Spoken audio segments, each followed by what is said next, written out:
hey, well, this is the future us. From an hour later that we forgot to say, subscribe this, you freaking beautiful person, you, and like and comment. And warp back into our And speaking of hypocrisy, all we're seeing from these free speech absolutists like Elon Musk and like, you know, some of the right-wing congressmen is how we got to crack down on these protests, shut down these protests. They shouldn't be allowed to speak. This is like, it's just so funny that like the response you see from the right about these relatively peaceful, not really that disruptive protests at these college campuses is that these are like pro-Hamas terrorists and they need to be shut down like swiftly and brutally. And we do have a video from Mike Johnson, Speaker of the House, Republican Mike Johnson, went to Columbia University to give a press conference that had some pretty like inflammatory things to say, and also some pretty like, not calling for violence outright, but some kind of coded language where he is almost calling for violence. Do we want to play that video? Hell yeah. That we are endowed by our Creator with certain inalienable rights. They should not be infringed. The founders and the great leaders who had come through this institution in the past believed in religious liberty. They believed in democracy. They believed in morality and virtue and the dignity of every human person. They Except believed the in the free exchange of ideas. And they detested mob rule. We are standing here right now on the steps of the Low Library. In this very building right behind us, Columbia University once awarded Winston Churchill an honorary degree, and it was Churchill who said, "It is mass murderer, manifestly Winston right that Jews should have a national home Butcher of India. where they may be reunited." We believe in that principle. I was gonna say, you're like, why would you bring up Winston Churchill, who's like literally a mass murderer, a racist, and a colonialist? Like this guy into the 1950s was like, we still need to colonize India because they're lesser than us. Yeah. Yeah. I mean, that's always like, that's my huge talking point. Like that's my trump card, my ace in the hole. Anytime I'm debating anybody on like Stalin, is like I just point to Winston Churchill. I was like, because they will inevitably bring up like the deaths under communism. I'm like, first of all, those numbers are fake, but you know what numbers aren't? The amount of Indians starved by Winston Churchill, and the amount of Indians saved by Stalin. Yeah, and then like you look up exactly because when Stalin sent the food over to India. That's all you need to point to. Winston Churchill was an absolute fucking monster. He was one of the world's most despicable men, and absolute psychopath. It's insane to me that we still kind of lionize this man in like Western academia and stuff, because it's just like he was an absolute fucking sociopath. Well, it's like Gandhi. Like at the end of the day, at the end of the day, Jesus Christ, it is toward the end of the day here. It is toward the end of the day. Gandhi was an absolute psychopath too, because like he's a known fucking pedophile, touching his nieces and shit. This is well documented, and he's fucking racist. So it's towards Muslims. So this is classic. This is a classic American talking points. They point out fucking Winston Churchill, who is this absolute horrid figure, the butcher, right? As like he's some beacon of fucking hope. I'm like, and this kind of gives you the idea of like what American quote unquote morality is. And of course we're talking about morality from the government, not the people, the majority, and especially from like a hyper partisan, like, you know, conservative right wing guy. So it's like, I mean, we're kind of just old men yelling at the sky because like, it's what else is he gonna say except for like awful shit? If it wasn't Winston Churchill he was idolizing, it would be somebody else, like I don't know, like George Washington or whatever, or somebody anywhere that's like a notorious slave owner or whatever. So it's like there's no good men in history, especially in like Western history. And I don't know, we got off topic here, but it's all part of it. It's just all part of it. It's all part of it. That's why they're racist towards Palestinians too. Yep. But it's just hidden. Nobody talks about and like you don't learn in school. That Winston Churchill was an absolute psychopath. You learn him as the savior that saved Britain from the fucking Germans. Students do. Oh yeah, because you teach them. I teach them that real shit. Well, what I was going to quickly say was, speaking of like not calling it what it is, the newspapers all still refuse to use the word genocide. Every every news outlet that I read about any of the notes we were gathering today, checking all of the stuff on the different college campuses, everything, still not a single one of them. They just refer to it as the Israel-Hamas war, which is just so, or conflict. Yeah, it's just so fucking like intentionally misleading. Like it hasn't really been a war ever. Certainly not like to the kind of like that they're referring to, that they're alluding to. That's not real. It's 100% a genocide. And we're going to talk about some more ethnic cleansing and war crimes a little later. But I don't know. I just wanted to bring that up at some point. That really bothers me. That it still only says First thing that happened was this guy just brings up God. Yeah. Under God, inalienable right. Yeah, it brings up God, then brings up Winston Churchill. Dude, you're not off to a good start. Like, dude. We're 45 seconds in. All right, get back to it. You ready? Yeah. And today I'm here to proclaim to all those who gnash their teeth and demand to wipe the state of Israel off the map and attack our innocent Jewish students. Never. Who is? Yeah, I want to talk about the quote-unquote rising anti-Semitism. Jewish students on this campus will ever stand alone. Today, Hamas issued an endorsement statement of the protesters on this campus. They called them the future leaders of America. Inshallah, brother. Dope. All of this has to be said because the cherished traditions of this university are being overtaken right now by radical and extreme ideologies. They place a target on the backs of Jewish students in the United States and here on this campus. A growing number of students have chanted in support of terrorists. Jewish students. They have mocked them and reviled them. They have shouted racial epithets. They have screamed at those who bear the Star of David. That's so great. What are they chanting? We can't hear you. We can't hear you. Nice. Enjoy your free speech. They've told Jewish students as he tries to silence them, as he calls for their silence. And shamefully, some professors and faculty have joined the mobs. Things have gotten so out of control that the schools canceled in-person classes, and now they've come up with this hybrid model where they will discriminate against Jewish students. They're not allowed to come to class anymore. For Who said that? And it's Nobody. detestable. It's making shit up. As Colombia has allowed these lawless agitators and radicals to take over, the virus of anti-Semitism is spread across other campuses. Where? By some counts, as many as 200 universities have a similar form of protest right now. Oh my God! At Yale, man. a Jewish student was stabbed in the eye with a Palestinian flag, and 45 students were arrested. At NYU, I'd want the details on that. I assume it was like an accident, like anti-Israel encampments are popping up if it's even true all across this country. The madness has to stop. The madness has to stop. We just left a meeting with students, Jewish students, who told us of the heinous acts of bigotry that they have experienced. Have they met with Palestinian students? No, absolutely not. Their bravery is inspiring. Much more inspiring. They just arrested them. We're seeing here. Can't meet with people in jail. They never have to confront such hate on an American college campus. It's such a revered institution. Look at all these white people behind him. Hold on.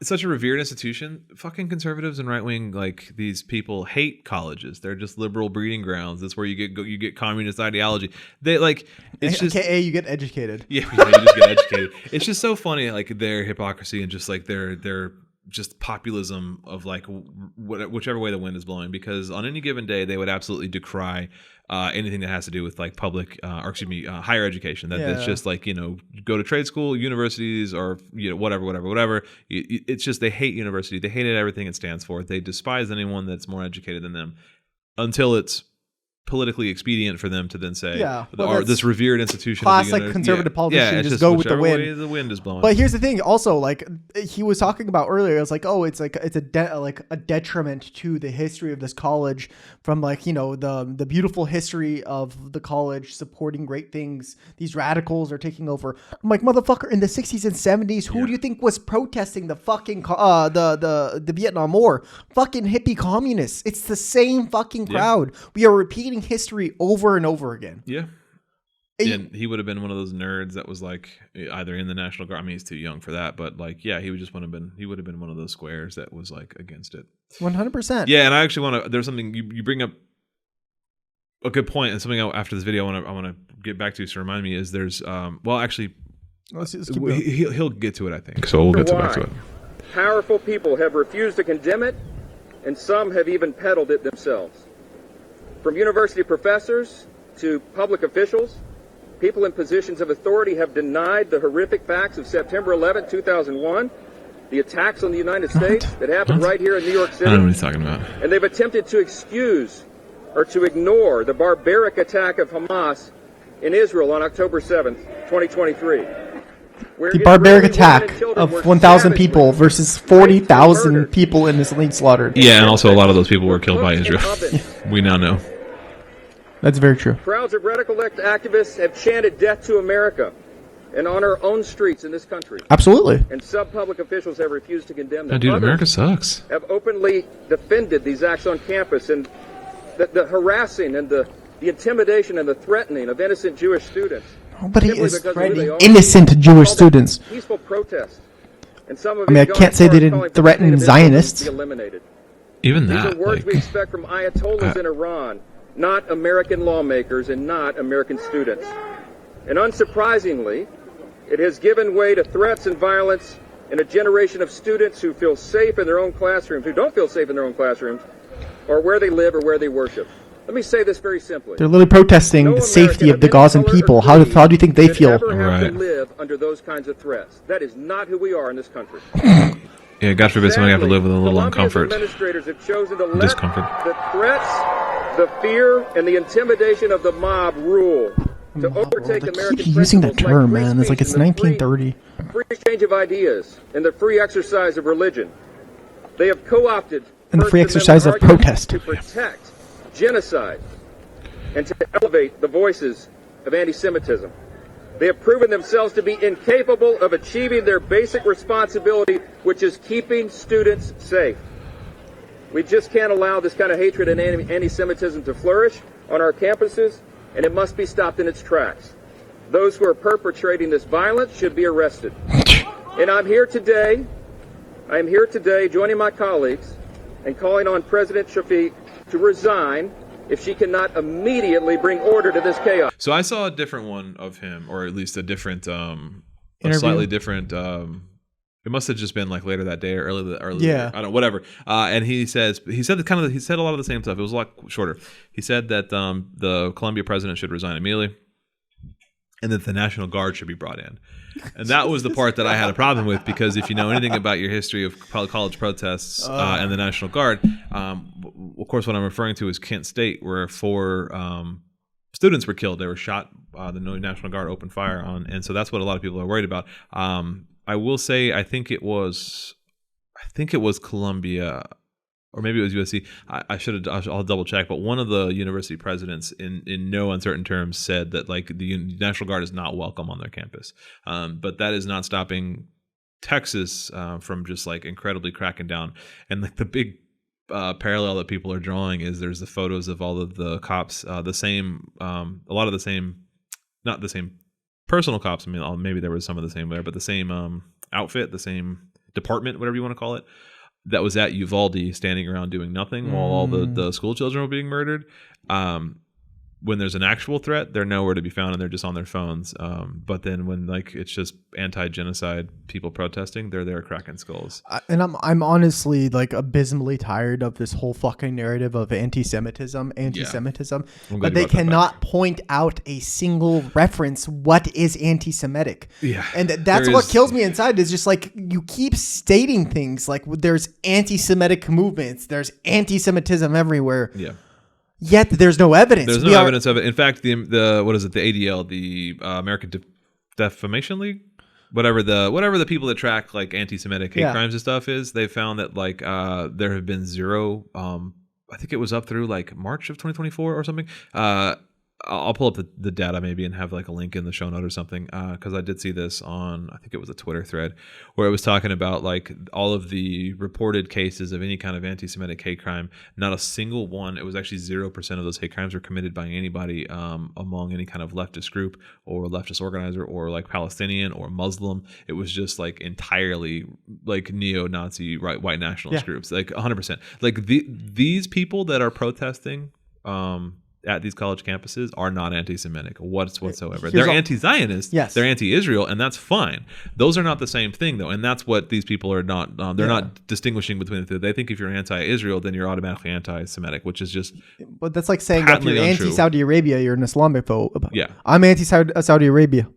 Am I an Islamophobe as a Muslim? Yeah. So that doesn't make any sense. It doesn't make any sense. It's completely devoid of logic, and it's also, to take it even one step further, it's also kind of anti-Semitic to say that if you're anti-Zionist, you are anti-Semitic, because that means that you're associating Zionism with Judaism. Yeah, basically fascism with Judaism. Yeah, which means like colonialism. Yeah, imperialism. You're putting down Judaism at that point. So like I would argue that you, sir, are the anti-Semite. Many Johnson. rabbis, Orthodox rabbis, would argue with you that you cannot take the name in the name of their religion to claim that is their religion. Well, one of the groups that is doing the negotiating with the universities is Jewish Voice for Peace. And what's what I was trying to say earlier, Jewish Voice for Peace, the Jewish Voice for Peace was actually at these protests at Columbia, and they were basically guarding the gate to the actual protest. Oh yeah, they've taken a pretty heavy hand of like I think in negotiating with like the administration and stuff. They're like but it's leaders or whatever. It's the ironic thing is that this guy right here is stating like all the anti-Semitism going around, these anti-Semitic movements, these terrorist movements, and there's an entire Jewish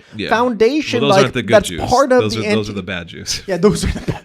Jesus Christ. So that's what they think. Is they're the anti-Zionist Jews, therefore they don't count. They're the anti-Semitic Jews. They're the self-hating Jews. We've seen this quite a bit. Sally Hates Capitalism posts about this quite a bit of like her being Jewish. She gets in these conversations a lot of being a staunch anti-Zionist Jewish person, where she gets like all these like really hateful comments about, well, she must be a self-hating Jew, whatever. And she's much more articulate and can speak on that subject. So go follow her if you haven't already.